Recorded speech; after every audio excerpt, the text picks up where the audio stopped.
going everyone? I'm Carl if you don't know, and welcome in. So we've just picked up a Suzuki Wagon R Plus GL. It's the top spec model with all the extras, and it's not in too bad condition. We'll have a little walk around it, see what's what, see what we've got to do, and sort of go from there really. It's clocked 80,000 miles,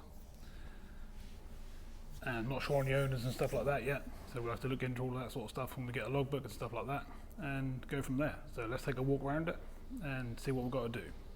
So welcome to another project.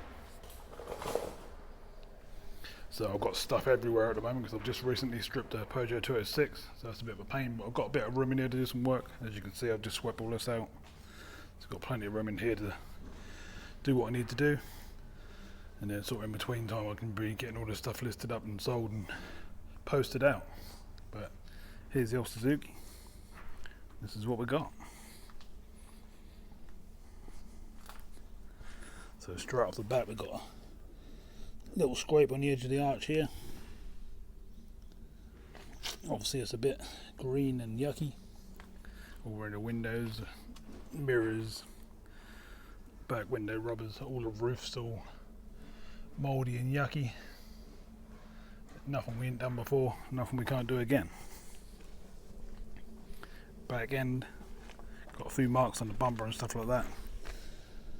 As you can see along the top, boot's actually in pretty good nick apart from the mould and stuff around the badges and wiper. But nothing to clean up, won't sort out. And then come around to this side, we've got a scrape on the arch here which we've got to sort out. We've got a scrape on the edge of the bumper. That's just gone into the edge of the door, which is a pain. Didn't really want to have to paint this whole door, but I might see what I can do with them. We're definitely going to be doing this bit and sorting this arch out. A few little bubbles of rust down the bottom of this sill here. Inside the arch here you might be able to see, just there, it's just a couple of holes, and that's what I failed the MOT on. So not too bad. Wheels and trims and stuff need tidying up.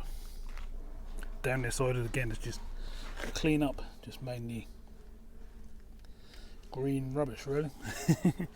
So not terrible. Roof's the same this side.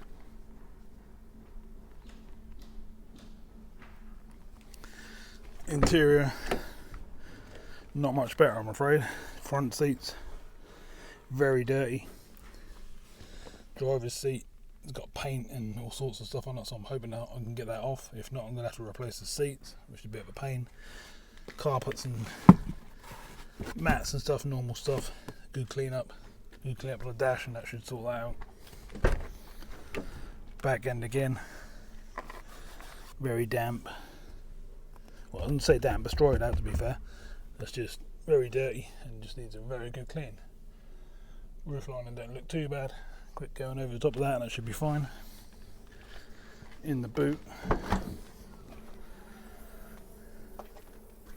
parcel shelf, all the normal stuff you'd expect.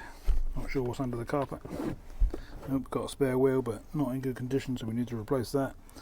It's all gone on the edges, but it's nice and dry in there, not wet. Just need a good hoover.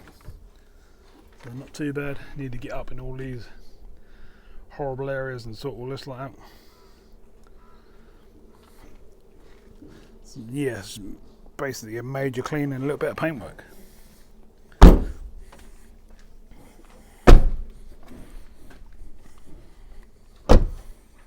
So sitting in the driver's seat, turn the key on, and we have 87,000 miles. Not too bad at all for a car of this age, 2005. I have been up and down the road in it and stuff, just around on the actual estate, and seems to drive all pretty nice. 1, 2, 3, 4 works on the heaters.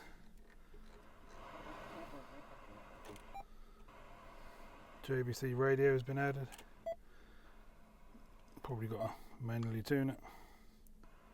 We'll have to play with that, but we've got some sound, so that's all good. That will work. A few marks on the old steering wheel. Need to try and get off as well.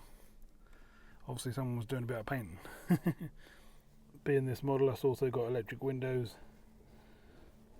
electric mirrors and that sort of stuff, which is high spec for one of these. Got airbags.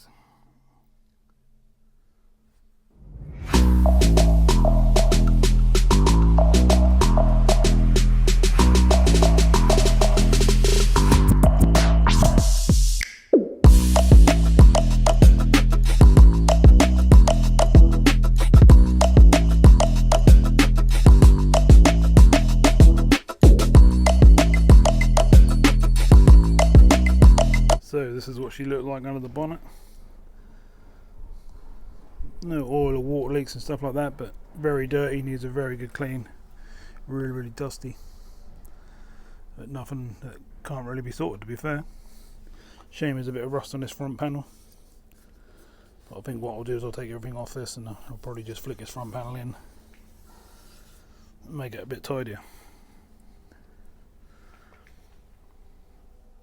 Okay, I'm sure you want to see her running, so let's start her up. See what she sounds like.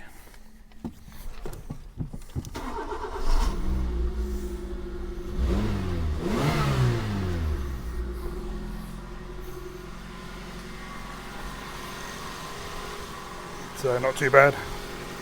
Obviously it's on the choke at the moment. It seems to run pretty nicely. No smoke coming out the back or nothing like that.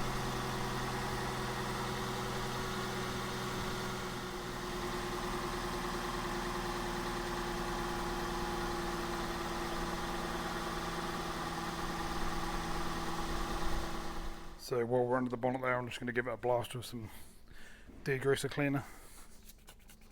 Just give me a bit of a head start of a bit of a clean up and stuff. One thing it has got is a brand new battery you only put on yesterday.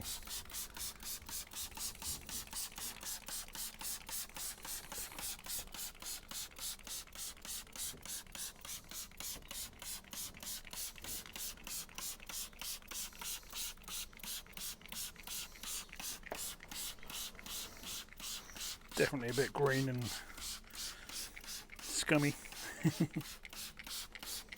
But that's normal for something that's been sitting around for a little while. So it failed on a bit of welding, and the girl that owned it didn't want to pay out and have the work done, basically.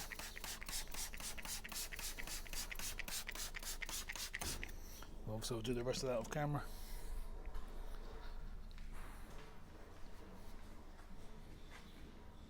Okay, so I'll give that probably 3 or 4 scrubs now. Underneath the bonnet, I've done the top panel at the back there as well, this black one, and I've done the top of the bonnet. So let's get it off.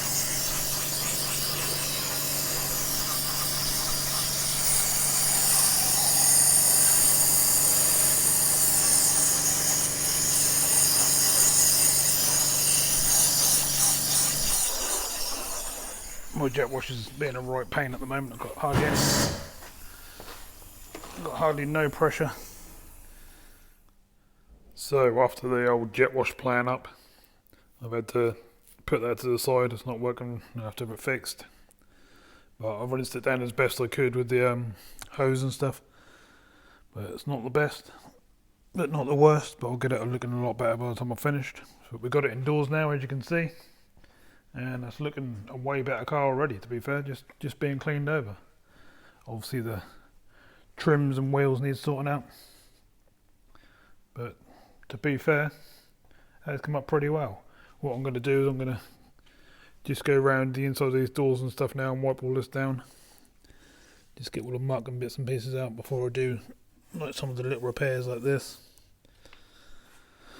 Got a little line on the quarter here, but I think I'll probably leave it. It's hardly noticeable, to be fair. You can catch it in the right light, you can see it, but it's nothing too crazy. Another trim that needs sorting out. It's quite bad, that one, so we'll be sanding that one right back, priming it and painting it. Back bumper's not actually looking too bad. A couple of little tiny chips we could probably do and blend in. But then saying that, we've got a bit right here to do as well. So, and then the repair there that we saw outside, it's got to be sorted. Same again, inside the doors need sorting out. But generally, it's actually come up pretty well, to be fair. Just with really good clean. I have took my time. I've really gone over it 2 or 3 times to get all that nasty green moss off. As you can see by the roof now, it's like new up the top there. It hasn't been buffed or anything yet, but it's certainly not covered in moss or down the sides or anything on the roof rails. It's starting to look really good. So there's the bonnet, all looking really nice. Not too bad at all. So what do we do next? I'm thinking, and I have started a little bit, to get into this interior and get all that paint off, which I have actually removed on the driver's seat already. If you remember a little while ago, you saw really bad white paint all over the seat. Well, that's all off, so that's a good start. So I think I'll end this video here, and then I'll move on to the next video soon. So that's an introduction to the new project, Suzuki Wagon R Plus, and that's what she's looking like at the moment.